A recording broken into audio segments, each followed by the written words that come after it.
श्रीब्रह्मपुराणम् अथ पञ्चसप्तितमोऽध्यायः। नारद उवाच। कैलासशिखरं गत्वा गौतमो भगवान् ऋषि किं चकार तपोवापि कां चक्रे स्तुतिमुत्तमाम्। ब्रह्मोवाच।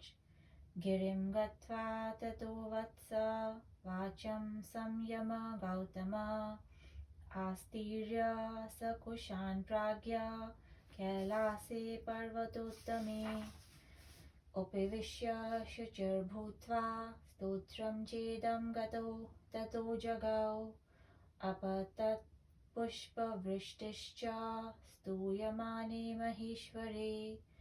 गौतमोवाच। भोगार्थिनां भोगं भीप्सितं च दातुं महान्त्यष्टव पूषिं धत्ते सोमो जनानां गुणवन्ति नित्यं देवं महादेवमिति स्तुवन्ति कर्तुं स्वकीयैर्विषयैः सुखानि भर्तुं समस्तं सचराचं च सम्पत्तये ह्रस्य विवृद्धये च महिमयं रूपमितीश्वरस्य सृष्टे स्थिते संहरणाय भूमराधारमाधातुमपां स्वरूपं भेजे शिव शान्तः तनुर्जनानां सुखाय धर्माय जगत्प्रतिष्ठितम्।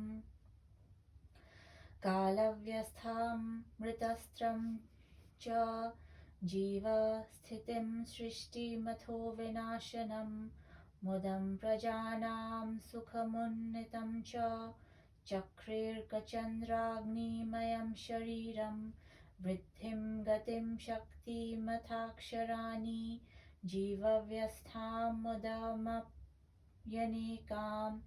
स्रष्टुं कृतं वायुरीतिशरूपं त्वं वेत्सि नूनं भगवन् भवन्तं भेदैर्विना नैव कर्तृन् धर्मो नात्मीयमन्यन्य दिशोऽन्तरिक्षं द्यावा पृथ्व्यो न च भुक्तिमुक्ति तस्मादिदं व्योम वपुस्तवेश। धर्मं व्यवस्थापयुतं व्यवस्य ऋक्सामशास्त्राणि यजुश्च शाखा लोकेशगाथा स्मृतया पुराणमित्यादिशब्दा मकतामुपैति यष्टाक्रतुर्याण्यपि साधनानि ऋत्विक्प्रदेशं यं फलदेशकाल त्वमेव शम्भो परमार्थतत्त्वं वदन्ति यज्ञाङ्गमयं वपुस्ते कर्ता प्रदाता प्रतिभूप्रदानं सर्वज्ञसाक्षी पुरुषः परश्च प्रत्यात्मभूत परमार्थरूपस्त्वमेव सर्वं किमु वाग्विलासै न वेदशास्त्रैर्गुरुभिः प्रदिष्टो न नास्ति बुद्ध्यादिभिरप्रदिश्य अजो प्रमेय शिवशब्दवाच्यस्त्वमस्ति सत्यं भगवन्मस्ति आत्मैकतां स्वप्रकृतिं कदाचिदेक्षाच्छव सम्पदीयं ममेति पृथक् तदेवा भव दप्रतकर्या चिन्त्य प्रभावो बहुविश्वमूर्ति भावेभिवृद्धा च भवे भवे च स्वकारणं कारणमास्थिता च नित्या शिवा सर्वसुलक्षणा वा विलक्षणा विश्वकरस्य शक्ति उत्पादनं संस्थितिरन्न वृद्धिर्नया सतां यत्र सनातनास्ते एकैव मूर्तिर्न समस्ति किञ्चिदसाध्यमस्यादयिताहरस्य यदर्थमन्नानि धनानि जीवा यच्छन्ति कुर्वन्ति तपांसि धर्मान् सापि यमम्बा जगतो जनित्री प्रिया तु सोमस्य महासुकीर्ति यदीक्षितं काङ्क्षति वासवोऽपि यन्नामतो मङ्गलमाप्नुयाच्च या व्याप्य विश्वं विमलीकरोति सोमा सदा सोमस्मानरूपा ब्रह्मादिजीवस्य चराचरस्य बुद्ध्यक्षि चैतन्यमनसुखानि यस्या प्रदादात् फलवन्ति नित्यं वागीश्वरी लोकगुरुसुरम्या चतुर्मुखस्यापि मनोमलिनं किमन्यजन्तोरिति चिन्त्यमाता गङ्गावतारं विधिरेरूपाय सर्वं जगत्पावयितुं चकार श्रुतिसमालक्ष्य हरप्रभुत्वं विश्वस्य लोकसकलै प्रमाणै कृत्वा च धर्मान् बुभुजे च भोगान् विभूतिरेषा तु सदाशिवस्य कार्यक्रियाकारक साधनानां वेदोदितानामथ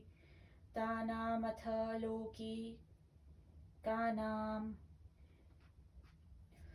यत्साध्यमुत्कृष्टतमं प्रियं च प्रोक्ता च सा सिद्धिर्नादिकर्तु ध्यात्वा वरं ब्रह्म परं प्रधानं यत्सारभूतं यदुपासितव्यं यत्प्राप्य मुक्ता न पुनर्भवन्ति सद्योगिनो मुक्तिरूमापति सा यथा यथा शम्भुर्मेय मायारूपाणि धत्ते जगतो हिताय तद्योगयोग्यानि तथैव धत्से पतिव्रतात्वं त्वयि मातरेवम् ब्रह्मोवाच इत्येवं स्तुवतस्ततस्य पुरस्ताद् वृषभध्वज उमया सहित श्रीमान् गणेशादिगणैर्वृत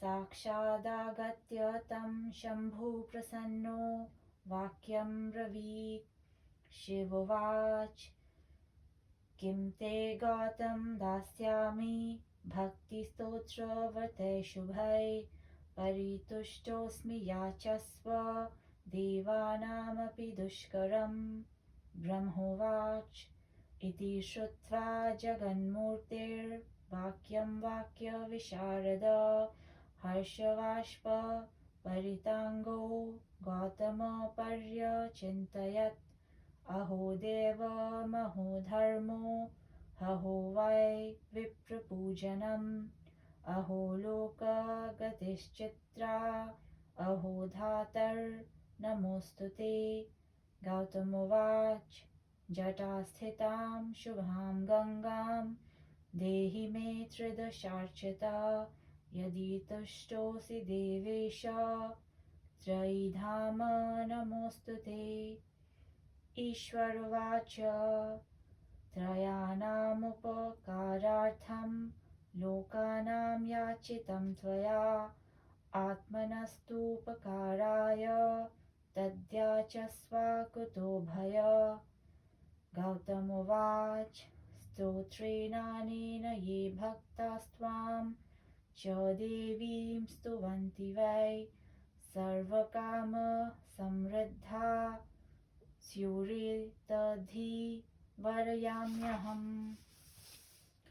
ब्रह्मोवाच एवमस्त्वति देवेश परितुष्टो ब्रवीद्वच अन्यानपि वरान्मत्तो याचस्व विगतज्वर एवमुक्तस्तु हर्षेण गौतमो प्राह शङ्करम् गौतमोवाच इमां देवी जटासंस्थां पावनीं लोकपावनीं तव प्रियां जगन्नाथ उत्सृज ब्रह्मणो गिरौ सर्वासां तीर्थभूता तु यावदगच्छति सागरम् ब्रह्महत्यादिपापानि मनोवाक्कायिकानि च स्नानमात्रेण सर्वाणि विलयं यान्तु शङ्कर चन्द्रसूर्योपरागे च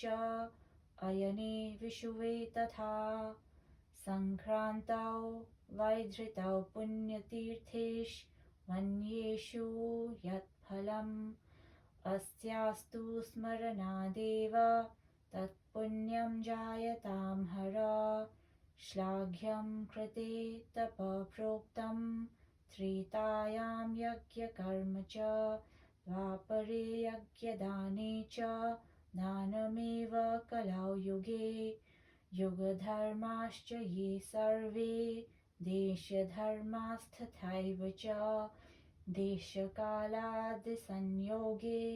यो धर्मो यत्र शस्यते यदन्यत्र कृतं पुण्यं स्नानदानादिसंयमै अस्यास्तु स्मरणादेव तत्पुण्यं जायतां हर यत्र यत्र त्वयं याति यावत् सागरगामिनी तत्र तत्र त्वया भाव्यमेष चास्तु वरोवर योजनानां तु परि तु दश यावच्च संख्यया तदन्तर्प्रविष्टानां महापातकीनामपि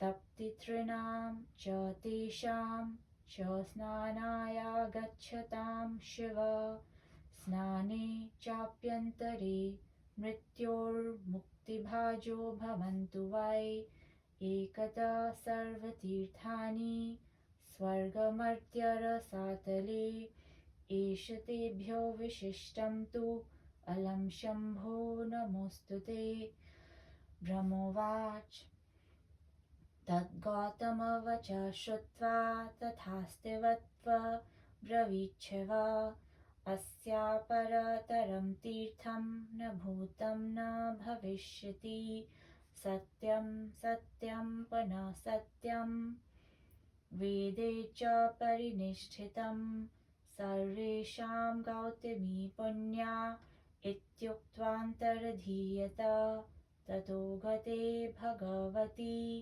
लोकपूजिते तदाज्ञया पूर्णबल स गौतम जटां समादाय सरिद्वारं तां सुरोर्वृतो ब्रह्मगिरिं विशेष ततस्तु गौतमे प्राप्ते जटामादाय नारद पुष्पवृष्टिर्भूतत्र समाजग्मु सुरेश्वरा ऋषयश्च महाभागा ब्राह्मणाक्षत्रियास्तथा जयशब्देन तं विप्रं पूजयन्तो मुदान्विता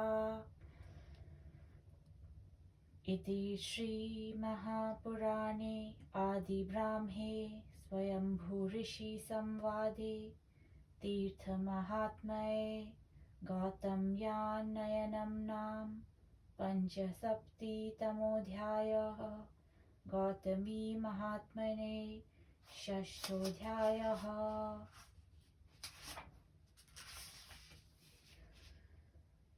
देवर्षि नारद कहते हैं, भगवान गौतम ऋषि ने कैलाश शिखर पर जाकर कैसी तपस्या और कौन सा उत्तम स्तव किया।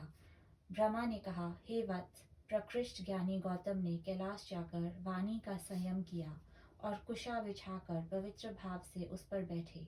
वहां उन्होंने ये स्तव पाठ करना प्रारंभ किया। जब वे स्तुति पाठ कर रहे थे तभी पुष्प वर्षा होने लगी। ऋषि गौतम कहते हैं, हे ईश्वर, आप भोगार्थी लोगों को भोग प्रदानार्थ गुणमयी महती अष्टमूर्ति धारण करते हैं। आप सौम्य मूर्ति हैं। आप महादेव नाम की सभी लोग स्तुति करते रहते हैं। आप ईश्वर समस्त चराचर का भरण पोषण करने वाले तथा उसकी समृद्धि तथा ऐश्वर्य के हेतु हैं। ये आपका पृथ्वीमय रूप विराजमान है। आप ही सृष्टि स्थिति संहारार्थ भूमि को आधार देने हेतु जनगण को सुख प्रदानार्थ तथा धर्म रक्षणार्थ लोक प्रसिद्ध जल का रूप धारण करते हैं। आप ही शिव एवं शांत रूपी हैं। आपने ही अग्नि चंद्र सूर्यमय वायु धारण की। काल व्यवस्था अमृत वर्षा जीव सृष्टि स्थिति विनाश और प्रजावर का प्रहर्ष सुख तथा उन्नति का विधान किया। हे प्रभु, आप वृद्धि गति शक्ति जीव व्यवस्था तथा प्रचुर प्रमोद वितरणार्थ वायु देह धारण करते हैं। वास्तव में आप ही स्वयं को स्वयं जान सकते हैं, अन्य कोई आपको नहीं जान सकता। आप ही एकमात्र इन सब रहस्य के ज्ञाता हैं। हे ईश्वर, इन भेदों के अभाव में कोई कृति धर्म दिक अंतरिक्ष आत्मीय द्यावा पृथ्वी मुक्ति भुक्ति कुछ नहीं हो सकता। हे ईश, इसलिए आपका ये व्योममय शरीर रूप विराजमान रहता है। आपने ही धर्म की व्यवस्थापनार्थ ऋक यजु साम तथा अन्य अनेक वेद शाखा विविध लौकिक गाथा स्मृति पुराण आदि अनेक शास्त्र विभाग किए। आपने ही इन शब्द स्वरूपता को ग्रहण किया। हे शंभुदेव, यज्ञकर्ता यज्ञ नाना साधन ऋत्विक यज्ञीय प्रदेश यज्ञ फल यज्ञीय देश काल आप हैं। आपका ही यज्ञादिमय शरीर परमार्थ तत्व रूपेण है। आप ही जगत कर्ता प्रतिभू प्रदाता प्रदान सर्वज्ञ सर्वसाक्षी परम पुरुष प्रत्यगात्मा परमात्मा स्वरूपी हैं। किम्हुना सब कुछ आप हैं। आप वेद शास्त्र गुरु के उपदेश बुद्धि आदि किसी के द्वारा भी गोचर नहीं होते। आप अज अप्रमेय शिव तथा सत्य हैं। हे प्रभु, आपको प्रणाम है। जब प्रकृति की अप्रकटती भूता स्थिति में आप प्रकृति को अपनी संपदा तथा भोग्य मानकर आप देखते हैं, तब प्रकृति आपसे विभिन्न हो जाती है, अलग हो जाती है। इस स्थिति में आपसे पृथक रूपेण भासित होती है। आप तो तर्क से परे अचिंत्य प्रभाव वाले हैं। उस समय आप ही विश्व के नाना रूपों में मूर्त हो जाते हैं। ये प्रकृति शक्ति संसार का कारण होकर भी स्वयं अपनी कारण रूपा है। ये सर्वदा सुलक्षणा है। ये विलक्षणा शिवा ही विश्व विधाता की शक्ति है, जिससे अनादिकाल से अनवरत उद्भव स्थिति वृद्धि एवं लय होता है। वह आपकी ही अभिन्न मूर्ति है। आपकी इस मूर्ति के लिए कुछ भी असाध्य नहीं। आप हर हैं। ये आपकी ही पत्नी है, जिनकी प्रसन्नता हेतु जीवगण अन्न तथा धन राशि का दान धर्माचरण और तप करते हैं। वे ही जगत को जन्म देने वाली महायशस्विनी सोमप्रिया अम्बा हैं। देवेंद्र भी जिनका कृपा कटाक्ष पाने हेतु कामना करते हैं, जिनके नामोच्चारण मात्र से सभी का मंगल है, जो जगत में व्याप्त होकर विराजमान हैं, वे चंद्रकांति भगवती उमा सर्वदा विश्वमंडल को विमल बनाती हैं। वे सोमा भगवती सदा सोम स्वरूप ही हैं। ब्रह्मा से लेकर त्रिर पर्यंत समस्त प्राणीगण की बुद्धि नेत्र चैतन्य तथा मन प्रवृत्ति जिनकी कृपा से सफल हो जाती है, जगत गुरु की वही मूर्ति ही यथार्थ सुंदरी तथा वागीश्वरी हैं। जगन्माता का चिंतन एवं विद करें। अन्य प्राणीगण की तो क्या बात है। माता ने ब्रह्मा के मन में मालिन्य को देखकर समस्त जगत को पवित्र करने हेतु गंगा का अवतरण धरती पर कराया। विश्व के निवासी सभी लोग समस्त श्रुति वाक्य और शिव के प्रभुत्व की पर्यालोचना करके तथा विविध प्रमाणों के साथ धर्म का अनुष्ठान करके जिन नाना भोगों को पाते हैं, वह सदाशिव की ही विभूति के अतिरिक्त अन्य कुछ नहीं। सभी वैदिक और लौकिक कार्य क्रिया कारक और कारणों से जो उत्कृष्टतर रूप से साध्य है, वह सब इन अनादिकर्ता प्रभु की ही सिद्धि से होता है, जो सारभूत एवं एकमात्र उपासितव्य हैं। उन परम ब्रह्म वस्तु का ध्यान करके तथा उनको प्राप्त करके योगी लोग मुक्त हो जाते हैं। उनको अब पुनः मृत्युलोक में जन्म नहीं लेना पड़ता।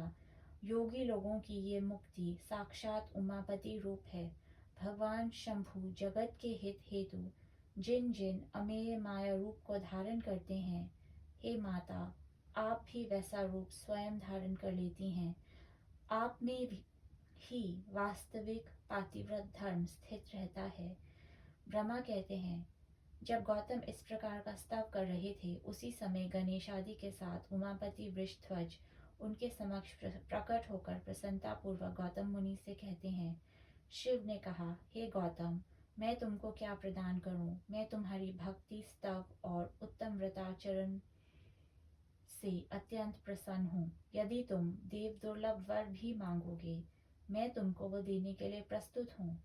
ब्रह्मा कहते हैं, वाणी विशारद गौतम विश्व विधाता शिव का ये वाक्य सुन गदगद चित हो गए। उन्होंने कहा, अहो देव, धर्म विप्रों की अर्चना ही श्रेष्ठ है। संसार की गति कैसी विचित्र है। हे विधाता प्रभु, आपको प्रणाम। हे देवगण द्वारा पूजित प्रभु, यदि आप मुझ पर प्रसन्न हैं, तब आप अपनी जटा में स्थित गंगा को मुझे सौंप दीजिए। हे देवेश त्रयीधाम, आपको मेरा प्रणाम। ईश्वर कहते हैं, इस त्रैलोक्य तथा अपने निजी उपकार के लिए तुमने गंगा हेतु प्रार्थना की, अतः तुम निशंक होकर वांछित फल मांगो। गौतम ने कहा, मेरी दूसरी प्रार्थना है कि मेरे इस स्तव द्वारा जो भक्त आपकी अथवा भगवती की स्तुति करें, उनका सभी कार्य सुसमृद्ध रूप से संपन्न हो जाए। ब्रह्मा ने कहा, देवादिदेव ने तब प्रसन्न होकर ऐसा ही हो कहा। तत्पश्चात उन्होंने पुनः कहा, तुम विगतश्रम होकर अब अन्य वर मांगो। गौतम ने कहा, हे जगन्नाथ, आप अपनी जटा में स्थित लोक पावनी अपनी प्रेयसी गंगा को ब्रह्मगिरि पर छोड़ें। ये सभी नदियों में तीर्थरूपा होकर सागर तक जाएं।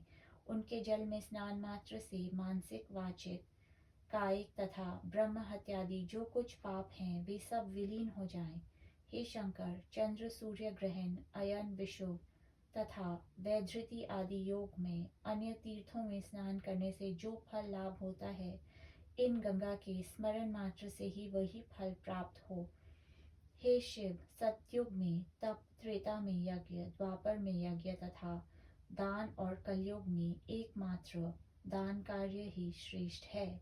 ये सभी युग धर्म, समस्त देश धर्म तथा देश काल के योग से जो धर्म जहाँ प्रशस्त है तथा अन्य तीर्थों में स्नान, दान एवं संयमादि से जो फल मिलता है, इन गंगा के स्मरण मात्र से वही पुण्य उत्पन्न हो। हे हरि, ये सागर गामिनी सुर तरंगिनी जहाँ जहाँ प्रवाहित हो, वहाँ वहाँ आपकी स्थिति प्रार्थित है। यही मेरा अभीष्ट वर है।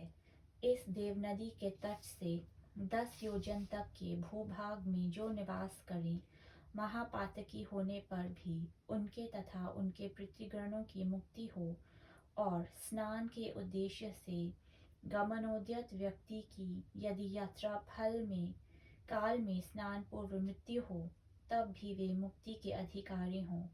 हे शिव, स्वर्ग, मृत्युलोक तथा रसातल के सभी तीर्थों में विशिष्ट तीर्थ एक ओर हो तथा दूसरी ओर ये देवनदी अकेली हो, तब अकेले इस देवनदी में स्नान का फल उनके ही बराबर हो। यही मेरी प्रार्थना है। हे शंभु, मुझे इससे अधिक कुछ नहीं कहना। आपको मेरा प्रणाम। भगवान शिव ने गौतम का निवेदन सुनकर तथास्तु कहा और कहा, इसकी अपेक्षा प्रधान तीर्थ ना तो है ना होगा। मैं 3 बार ये कहता हूँ कि सभी नदियों की तुलना में ये गौतमी नदी पुण्यप्रदा है। ये कहकर शंकर अंतर्हित हो गए। लोक पूज्य भगवान तब अंतर्हित हो गए। तब पूर्णकाम गौतम मुनि देवगण के साथ शिव की जटा और उसमें स्थित श्रेष्ठ गंगा नदी को लेकर ब्रह्मगिरि पहुँचे। तब गौतम ऋषि जटा और जटा स्थित गंगा को लेकर अपने आश्रम गए। तब आकाश में पुष्प वर्षा हुई। पंचसप्तम अध्याय समाप्त।